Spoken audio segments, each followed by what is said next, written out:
সংবাদ সবাইকে স্বাগত জানাচ্ছি। আমি ফিরোজ তোহা। শুরুতে সংবাদ শিরোনাম জানিয়ে দিব আমাদের হাতে থাকা সর্বশেষ গুরুত্বপূর্ণ আপডেট সংবাদ। বাংলাদেশকে ব্যর্থ রাষ্ট্রে পরিণত করাই সরকারের লক্ষ্য বলছেন মির্জা ফখরুল। এরপর জানিয়ে দিব সুষ্ঠু নির্বাচনকে জাদুঘরে পাঠিয়েছে সরকার, অভিযোগ করলেন বিএনপির সিনিয়র যুগ্ম মহাসচিব অ্যাডভোকেট রুহুল কবির রিজভী। জানাবো গণতন্ত্র আছে বলেই দেশের উন্নয়ন হচ্ছে বলছেন আওয়ামী লীগের দলীয় সভাপতি প্রধানমন্ত্রী শেখ হাসিনা। এদিকে শাহিনকে ধরতে ভারতের সাহায্য চেয়েছে বাংলাদেশ বলছিলেন ডিবি হারুনুর রশিদ। সংসদ সদস্য আনারুল আজিম আনার হত্যা আলোচিত এই হত্যাকাণ্ড নিয়ে জল্পনা এখনো চলছে। হত্যার জট খুলতে শুরু করেছে, একই সঙ্গে কাজ করছে ভারত এবং বাংলাদেশের গোয়েন্দা সংস্থা। এরই মধ্যেই অনেকটা এগিয়ে গেছে অনুসন্ধান। এদিকে সিলেটে হঠাৎ আকস্মিক বন্যা। সিলেটে আকস্মিক বন্যা দেখা দিয়েছে। ভারতের উজান থেকে নেমে আসা পাহাড়ি ঢলে জেলার গোয়াইনঘাট, জৈন্তাপুর, কোম্পানিগঞ্জ এবং কানাইঘাট উপজেলার বেশিরভাগ নিম্নাঞ্চল প্লাবিত হয়েছে। এ সময় এলাকার অনেক সড়ক ডুবে যায়, যান চলাচল ব্যাহত হচ্ছে। বৃহস্পতিবার 30 মে এই চিত্র দেখা গিয়েছে। এবং সর্বশেষ জানিয়ে দিব পুতিনের পর কে হবেন রাশিয়ার প্রেসিডেন্ট। দীর্ঘ 2 দশকের বেশি সময় ধরে রাশিয়ার ক্ষমতায় রয়েছেন পুতিন। আন্তর্জাতিক ভূরাজনীতিতে প্রভাবশালী এই নেতার পর কে হবেন রুশ সিংহাসনের নিয়ন্ত্রক তা নিয়ে বিশ্ব নেতাদের মধ্যে রয়েছে বিশেষ আগ্রহ। যদিও পুতিনের মৃত্যু অথবা দায়িত্ব পালনে অক্ষমতার আগে সে মুখ কারো দেখার ভাগ্য হবে কিনা তা নিশ্চিত নয় কেউই। এরই মধ্যেই পুতিনের নতুন উত্তরসূরি নিয়ে ছড়িয়ে পড়েছে নানা জল্পনা কল্পনা। কে হতে চলেছে রাশিয়ার পরবর্তী কাণ্ডারি? তিনি পুতিনের মতোই কি স্বৈরাচারী হবেন নাকি রুশ রাজনীতিতে আনবেন গণতন্ত্রের জোয়ার? জানাবো বিস্তারিত, সঙ্গেই থাকুন। প্রিয় দর্শক, এতক্ষণ শুনছিলেন সংবাদ শিরোনাম, এবারে বিস্তারিত। তবে তার আগে বন্ধুরা, আপনি কোন স্থান থেকে আমাদের সংবাদটি দেখছেন কমেন্ট করে জানিয়ে দিন। এই সংবাদ সম্পর্কে আপনার মূল্যবান মতামত। প্রিয় দর্শক, আপনি যদি আমাদের চ্যানেলে নতুন হয়ে থাকেন, ভিডিওটি দেখতে দেখতে চ্যানেলটি সাবস্ক্রাইব করে রাখুন, যাতে করে আমাদের লেটেস্ট আপডেট সংবাদগুলো সবার আগে আপনার কাছে পৌঁছে যায়। এবারে বিস্তারিত। বাংলাদেশকে ব্যর্থ রাষ্ট্রে পরিণত করাই সরকারের লক্ষ্য বলছেন মির্জা ফখরুল। বিএনপির মহাসচিব মির্জা ফখরুল ইসলাম আলমগীর বলেছেন, ক্ষমতাসীন আওয়ামী লীগ সরকারের মূল লক্ষ্য হচ্ছে বাংলাদেশকে পরিবর্তনশীল ব্যর্থ রাষ্ট্রে পরিণত করা। বৃহস্পতিবার 30 মে দুপুরে রাজধানীর শেরেবাংলা নগরে বিএনপির প্রতিষ্ঠাতা এবং সাবেক প্রেসিডেন্ট জিয়াউর রহমানের 43তম মৃত্যুবার্ষিকী উপলক্ষে তার সমাধিতে পুষ্পস্তবক অর্পণ এবং দোয়া শেষে সাংবাদিকদের তিনি এসব কথা বলেন। বেলা 11:25 দলের প্রতিষ্ঠাতা শহীদ প্রেসিডেন্ট জিয়াউর রহমানের সমাধিতে পুষ্পস্তবক অর্পণ করে বিএনপি এবং অঙ্গ সংগঠনের নেতাকর্মীরা। এ সময় বিএনপির জাতীয় স্থায়ী কমিটির সদস্য মির্জা আব্বাস, গয়েশ্বরচন্দ্র রায়, নজরুল ইসলাম খান, ঢাকা মহানগর দক্ষিণের আহ্বায়ক মোহাম্মদ আব্দুল সালাম, মহানগর উত্তর বিএনপির ভারপ্রাপ্ত আহ্বায়ক অধ্যাপক ডাক্তার ফরাদ আলিম ডোনার, বিএনপি চেয়ারপারসনের উপদেষ্টা হাবিবুর রহমান হাবিব, মাসুদ আহমেদ তালুকদার, সিনিয়র যুগ্ম মহাসচিব রুহুল কবির রিজভী, যুগ্ম মহাসচিব খায়রুল কবির খোকন, স্বেচ্ছাসেবক বিষয়ক সম্পাদক মীর শরাফত আলী সপু, কেন্দ্রীয় নেতা শামীমুর রহমান শামীম, মহানগর দক্ষিণের রফিকুল আলম মজনু, উত্তরের আমিনুল হক সহ কেন্দ্র এবং বিভিন্ন অঙ্গ সংগঠনের হাজারো নেতাকর্মীরা উপস্থিত ছিলেন। মির্জা ফখরুল ইসলাম বলেন, বীর মুক্তিযোদ্ধা শহীদ প্রেসিডেন্ট জিয়াউর রহমান বীর উত্তমের আত্মার মাগফিরাতের জন্য তার মাজার জিয়ারত করেছি। আমরা দোয়া করেছি সাবেক প্রধানমন্ত্রী বেগম খালেদা জিয়ার সুস্থতার জন্য, তার মুক্তি করার জন্য। তিনি আরো বলেন, আমরা দোয়া করছি বর্তমান চলমান আন্দোলনে সারা দেশের মানুষ যার দিকে তাকিয়ে আছে, আমাদের ভারপ্রাপ্ত চেয়ারম্যান তারেক রহমানের সুস্থতা এবং তার দেশে ফিরে আসার জন্য। আমরা দোয়া করছি আমাদের শত শত নেতাকর্মী যারা কারাগারে আটক আছেন তাদের মুক্তির জন্য। আমাদের গণতন্ত্রের আন্দোলনে যেসব নেতাকর্মী শাহাদত বরণ করেছেন তাদের আত্মার মাগফিরাত কামনায় দোয়া করছি।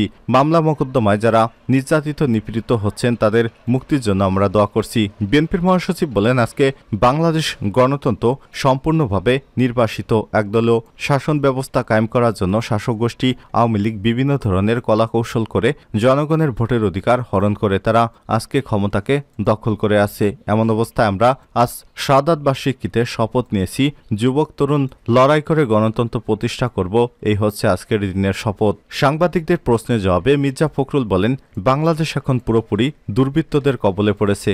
বাংলাদেশে এখন মাফিয়াদের দখলে। এরা একদিকে যেমন রাজনৈতিক অধিকার হরণ করেছে, তেমনি দেশের অর্থনৈতিক লুটপাট করে ধ্বংস করে দিয়েছে। এদের মূল লক্ষ্য হচ্ছে বাংলাদেশকে একটা পরিবর্তনশীল ব্যর্থ রাষ্ট্রে পরিণত করা। সুষ্ঠু নির্বাচনকে জাদুঘরে পাঠিয়েছে সরকার, রুহুল কবির রিজভী। সরকার অবাধ সুষ্ঠু নির্বাচনকে জাদুঘরে পাঠিয়েছে বলে মন্তব্য করেছেন বিএনপির সিনিয়র যুগ্ম মহাসচিব অ্যাডভোকেট রুহুল কবির রিজভী। বৃহস্পতিবার 30 মে দুপুরে রাজধানীতে দুস্থদের মাঝে খাবার বিতরণ কর্মসূচিতে তিনি সব মন্তব্য করেন। দলের প্রতিষ্ঠাতা সাবেক রাষ্ট্রপতি জিয়াউর রহমানের 43তম শাহাদাত বার্ষিকী উপলক্ষে কাপ্রুল থানা বিএনপির উদ্যোগে এই কর্মসূচি পালিত হয়। রুহুল কবির রিজভী বলেন, জিয়াউর রহমান মানুষের স্বাধীনতা, সংবাদপত্রের স্বাধীনতা, একটা মুক্ত বাংলাদেশ তৈরি করেছিলেন, আবার একটা স্বাধীন দেশ প্রতিষ্ঠা করেছিলেন। এই জাতি কখনো জাতির অবিস্মরণীয় নেতা জিয়াউর রহমানকে ভুলে যাবে না। শহীদ জিয়াউর রহমান না থাকলে আমরা গণতন্ত্র পেতাম না, জিয়াউর রহমান না থাকলে আমরা মত প্রকাশের স্বাধীনতা পেতাম না। বিএনপির সিনিয়র যুগ্ম মহাসচিব আরও বলেন, জিয়াউর রহমান বাকশাল বন্ধ না করলে বাকশাল যেভাবে কায়েম করা হয়েছিল ওই বাকশাল অব্যাহত রাখা হতো। জিয়াউর রহমান যেমন রাজনীতি করেছেন তেমনি সবাইকে রাজনীতি করার সুযোগ দিয়েছেন। রুহুল কবির রিজভী আরও বলেন, আজকে যারা ক্ষমতা আছেন তারা নির্বাচনকে নির্বাসনে পাঠিয়ে দিয়েছেন। ভোটাররা ভোট কেন্দ্রে যেতে পারবে না, সবকিছু বন্দী করেছে। অবাধ সুষ্ঠু নির্বাচনকে জাদুঘরে পাঠিয়েছে সরকার। এই দম বন্ধ করার মতো পরিস্থিতিতে আমরা বসবাস করছি। এই পরিস্থিতি থেকে পরিত্রাণের জন্য জিয়াউর রহমানের আদর্শ সততা ধারণ করে কাজ করতে পারলে বাংলাদেশ স্বাধীনতা আমরা ভালোমতো ফিরে পাব। এ সময় বিএনপি স্বাস্থ্য বিষয়ক সম্পাদক ডাক্তার রফিকুল ইসলাম, নির্বাহী কমিটির সদস্য তরিকুল আলম তেনজিং, স্বেচ্ছাসেবক দলের সহসভাপতি ডাক্তার জাহিদুল কবির জাহিদ সহ দল এবং অঙ্গ সংগঠনের নেতাকর্মীরা উপস্থিত ছিলেন। গণতন্ত্র আছে বলেই দেশের উন্নয়ন হচ্ছে, প্রধানমন্ত্রী শেখ হাসিনা বলেছেন, গণতন্ত্র আছে বলেই দেশের উন্নয়ন হচ্ছে। ক্ষমতা আসার পর থেকেই দেশের মানুষের ভাগ্য পরিবর্তনে কাজ করে যাচ্ছে আওয়ামী লীগ সরকার। আওয়ামী লীগ সরকার এসেছে বলেই এই উপকূলীয় অঞ্চলে শান্তি এসেছে। অনেকেই ক্ষমতায় ছিল কিন্তু কেউ তা করতে পারেনি। বৃহস্পতিবার 30 মে দুপুরে কলাপাড়ায় মোজাহার উদ্দিন বিশ্বাস কলেজ মাঠে সমাবেশে বক্তব্যকালে সব কথা বলেন প্রধানমন্ত্রী। গত 26 মে রাত থেকে 27 মে রাত পর্যন্ত দেশের বিভিন্ন জেলার উপর দিয়ে বয়ে যায় ঘূর্ণিঝড় রিমাল। এই ঘূর্ণিঝড়ে ক্ষতিগ্রস্ত উপকূলীয় জেলা পটুয়াখালীতে ত্রাণ বিতরণ করতে যান প্রধানমন্ত্রী বলেছেন, গণতন্ত্র আছে বলে দেশের উন্নয়ন হচ্ছে। ক্ষমতায় আসার পর থেকেই মানুষের ভাগ্য পরিবর্তনে কাজ করে যাচ্ছে আওয়ামী লীগের সরকার। এই অঞ্চলের অর্থাৎ উপকূলের মানুষ প্রতিনিয়ত প্রতিকূলের প্রকৃতির সঙ্গে লড়াই করে জীবনযুদ্ধে লিপ্ত হয়েছে। প্রাকৃতিক দুর্যোগ আসবে, সেটাকে মোকাবিলা করে মানুষের জীবনমান রক্ষা করাই আমাদের লক্ষ্য এবং সেটাই আমরা করে যাচ্ছি। এ সময় তিনি বলেন, বাংলাদেশের একজন মানুষও ভূমিহীন থাকবে না। আশ্রয় প্রকল্পের মাধ্যমে বিনা পয়সায় 2 কাঠা জমি আর ঘর করে দিচ্ছি, আর সেই ঘরগুলো উপকূলীয় অঞ্চলে যাতে দুর্যোগ সহনীয় হয় সেই ঘরগুলোই আমরা করে দিচ্ছি। আমি আসার আগে খুব ভালো করে দেখেছিলাম ঘূর্ণিঝড় ঘরগুলো কোনো সমস্যা হয়েছে কিনা, কিন্তু দেখলাম কোনো ঘরই ক্ষতিগ্রস্ত হয়নি। দেশের মানুষের জন্য আওয়ামী লীগ সরকার সবসময় নিবেদিত প্রাণ উল্লেখ করে প্রধানমন্ত্রী শেখ হাসিনা বলেন, আমরা আপনাদের সঙ্গে থাকব, যা যা করা দরকার আমি করে দেব। বন্যায় ক্ষতিগ্রস্ত প্রায় 2000 লোকদের মাঝে ত্রাণ সামগ্রী তুলে দেন প্রধানমন্ত্রী শেখ হাসিনা। এ সময় তার সফরসঙ্গী হিসেবে ছিলেন দুর্যোগ ব্যবস্থাপনা এবং ত্রাণ প্রতিমন্ত্রী মহিবুর রহমান সহ বিভিন্ন দপ্তরের কর্মকর্তারা। শাহিনকে ধরতে ভারতের সাহায্য চেয়েছে বাংলাদেশ। সংসদ সদস্য আনারুল আজিম আনার হত্যা মামলায় আলোচিত ওই হত্যাকাণ্ড নিয়ে জল্পনা এখনও চলছে। হত্যার জট খুলতে কাজ করছে ভারত এবং বাংলাদেশের গোয়েন্দা সংস্থা।